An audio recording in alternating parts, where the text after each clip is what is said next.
Hey, welcome to House Party. Good to be with you once again. And we're in the series Faith Has a Face. And this week we talked about just three short passages, but talked about three people. And I'm just going to read the passage once again to get started here tonight. Hebrews 11:20-22, where it says, "By faith Isaac blessed Jacob and Esau concerning things to come. By faith Jacob, when he was dying, blessed each of the sons of Joseph and worshipped, leaning on top of his staff." Verse 22, "And by faith Joseph, when he was dying, made mention of the departure of the children of Israel and gave instructions concerning his bones." We talked a good deal on this message that faith looks like generational blessing. And we talked about the importance of generational blessing and the power of blessing our children, our grandchildren. And I just have a few points I just want to make real quick here, and then go to our topic of discussion. And the first one is that blessing the next generation is not passively transferred. You can't just wish your children or grandchildren blessed. It has to be more proactive than that. Blessing the next generation is not passively transferred. Blessing is imparted through words deliberately spoken. And so that's very important for us to understand. Secondly, is that you can only pass on what you possess. So if we don't have faith, we really can't pass on through blessing, the words of blessing, we can't pass faith on to our children. We can't pass on what somebody else has to the next generation. We can only pass on what we possess through the words or the prayer of blessing onto the next generation.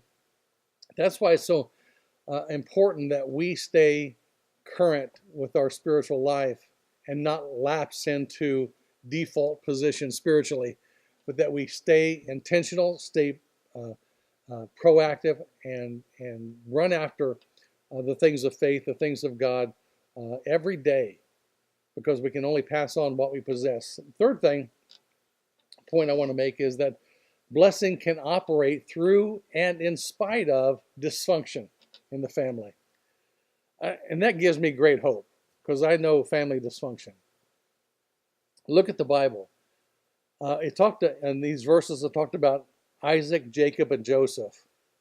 And that's three generations under Abraham. Abraham, of course, the father of faith. Isaac, Jacob, and Joseph. And how that the blessing passed from generation to generation. But in each generation, there was a tremendous amount of dysfunction in that family. It's amazing. Abraham tried to give Sarah, his wife, away twice, saying she's my sister, because he was afraid of the king of the land that he was passing through, and so he said, "Tell them that you're my sister." What kind of what kind of commitment is that? And then Isaac, of course, when Isaac was born, he was born after the Ishmael incident with Abraham and Hagar, the handmaiden of Sarah. So that's kind of crazy, inside out and upside down. And there was great dysfunction between Hagar and Sarah, and therefore between Isaac and Ishmael. And then the next generation, Isaac had two sons, Jacob and Esau. They were twins.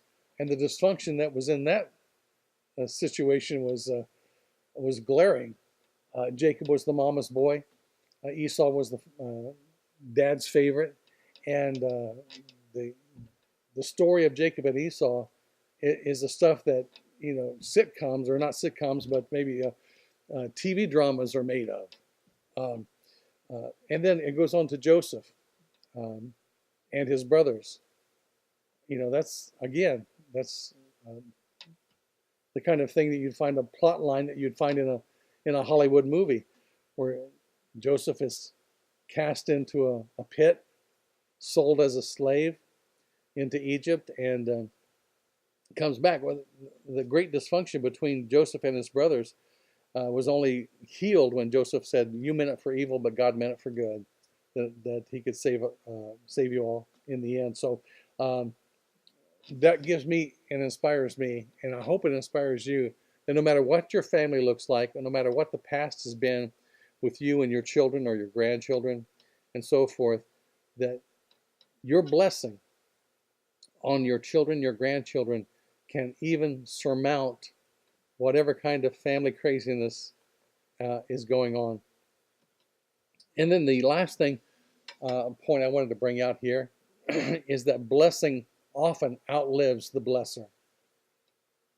Each one of the blessings that was passed down from Isaac to Jacob to Joseph, the full manifestation of those blessings came after the blesser had passed on. And even though things look crazy right now, maybe in your family dynamic, in your family system, maybe is all upside down and chaotic, and there's a lot of bad blood perhaps, or misgivings between parent and child, or between siblings, or whatever. Keep speaking the blessing, because the blessing often outlives the blesser. And after we're gone, only eternity will tell the tale of the effect of the blessings that we passed on to our children and grandchildren. What are we passing on to the next generation was the big question of this week's message. What are we passing on? And here's the discussion for tonight I want to share with you. And that is this. I want to give you a scenario and ask you to respond to it in your group, okay? If you knew you had 5 minutes to live, what would you say to your children or your grandchildren? If you had 5 minutes left, what would be the words that you would say to your children or your grandchildren? I trust, and I want you to talk about that. I trust that we'll give that some deep thought tonight, and perhaps as we leave from the house party tonight and on through the week and continuing through this series, that we'll be more intentional about saying the right things over our children and grandchildren, instead of acting in emotion, acting in frustration that we often do, and that we will leave them with a blessing. This message is pertinent for young married people who have no children yet, young marrieds with families, and even the older folks with children and grandchildren. What would we leave them with if we had 5 minutes left? And I think, speaking of 5 minutes left, I think I'm out of time here for tonight. So listen, have a great time in your house party. Have a good discussion. Pray with one another, and love one another, okay? We'll see you next time. God bless you.